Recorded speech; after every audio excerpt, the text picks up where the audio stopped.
US President Donald Trump's tariff push sparks fresh global uncertainty. Questions are being raised about its impact on India-US relations and New Delhi's strategic choices. In an exclusive conversation on TV9 with 5 editors, BJP leader and president of the India Foundation, Ram Madhav, weighs in on Washington's trade posture, India's diplomatic autonomy, and why dialogue, not pressure, must guide ties between the two democracies. Madhav argues that foreign policy is a continuum beyond domestic politics and defends India's shift from non-alignment to multi-alignment, and insists New Delhi is not bucking under pressure from tariffs to geopolitical claims.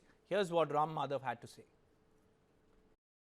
मैं ये जानना चाहता था कि सरकार ठीक है, लेकिन नेहरू के समय शायद विदेश नीति हमारी इतनी फेल नहीं रही होगी जितनी आज दिखाई पड़ती है।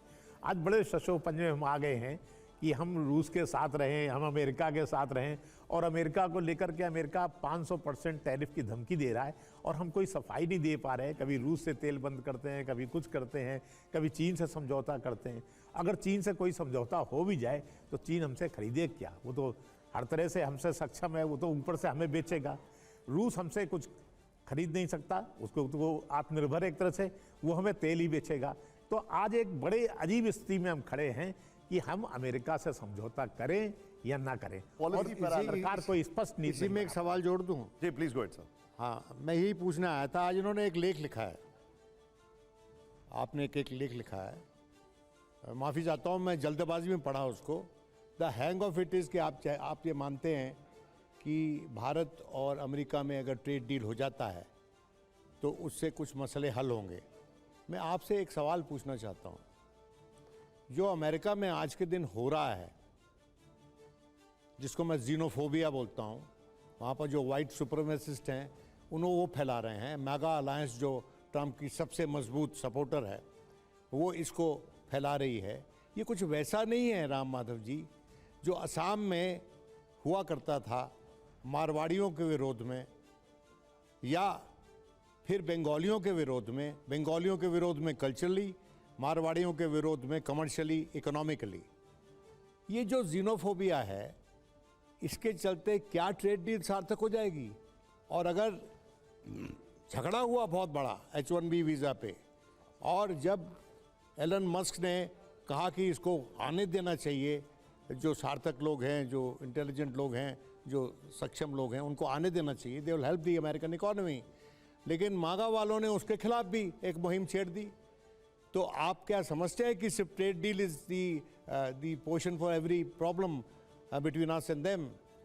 तो पहले जहां तक विदेश नीति का प्रश्न है, देखिए विदेश नीति एक कंटिन्यूम होती है, उसमें पॉलिटिक्स की गुंजाइश कम होती है। क्या नेहरू की विदेश नीति पूरी सफल रही है क्या? अगर सफल रही होती तो 1962 में हम इतनी बुरी तरह चीन से हम वो बात कर ही नहीं रहे। इनका है, आपका नहीं है, इनका प्रश्न था पहले।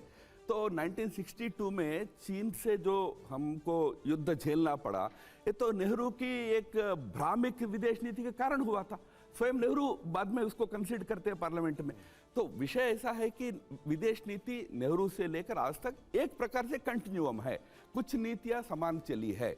हाँ, बट हर सरकार अपना एक फ्लेवर जोड़ती है।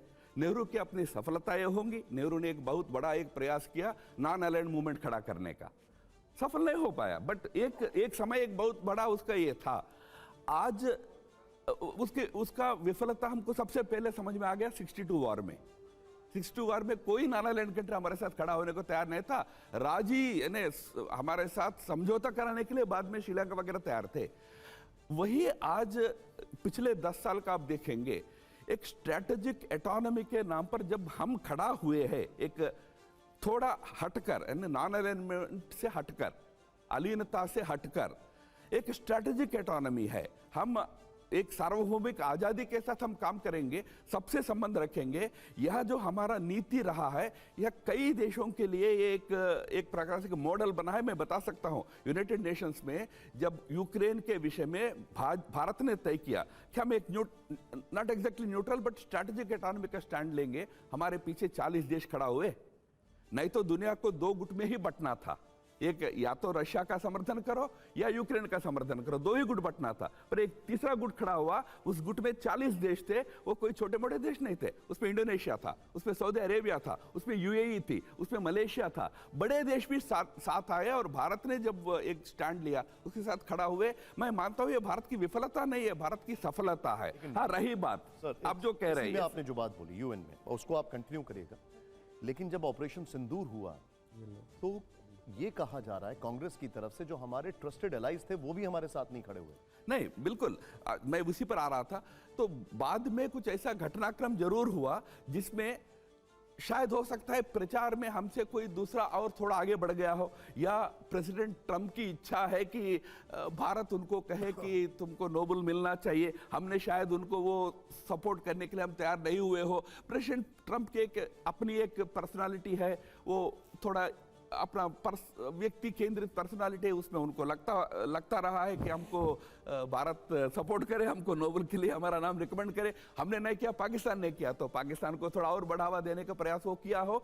ये इस प्रकार के टेम्परेरीली कुछ इश्यूज विदेश नीति में हमेशा आते हैं। आपने पड़ोस की बात की है, मैं आपको एक बार रिक्वेस्ट करूंगा कि आप इतिहास पढ़िए पड़ोस का।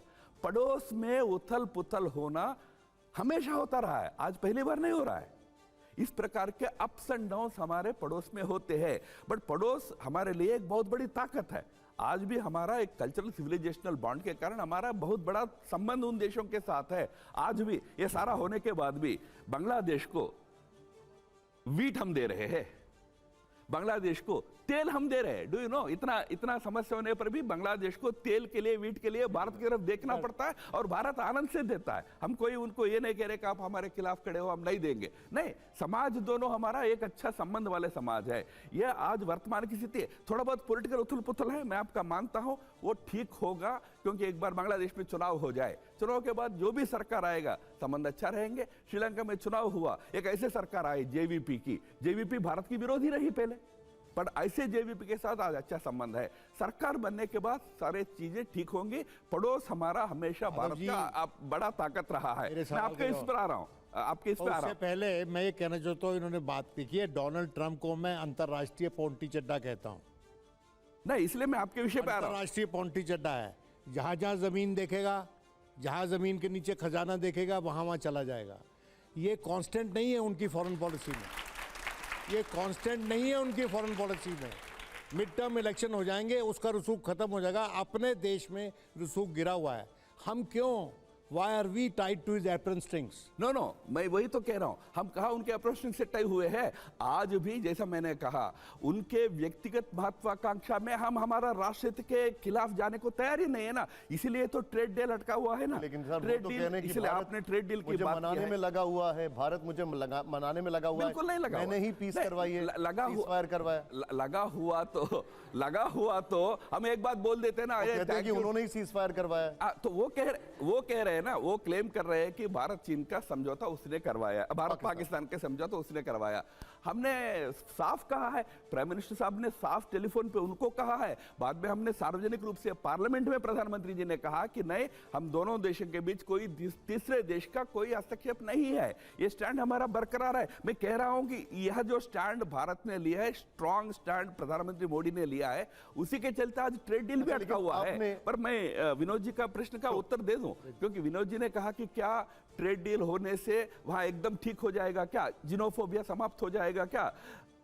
शायद नहीं होगा, क्योंकि मैं आपकी बात से सहमत हूं। जिनोफोबिया एक ऐसी विषय होती है, उसको आंतरिक प्रयास से ही समाप्त करना पड़ता है, उनका अपने देश के अंदर प्रयास से समाप्त करता है। पर